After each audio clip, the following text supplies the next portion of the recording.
ভেবো না হঠাৎ সামনে গিয়ে মায়ের চরণ ছুঁয়ে দেব।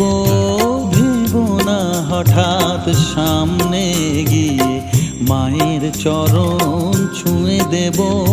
দূর থেকে শুধু চোখের জলেতে মার রাঙা পা ধুয়ে দেব। শুধু আরতি যখন করবে মার পূজা দীপ তুলে ধরবে। আরতি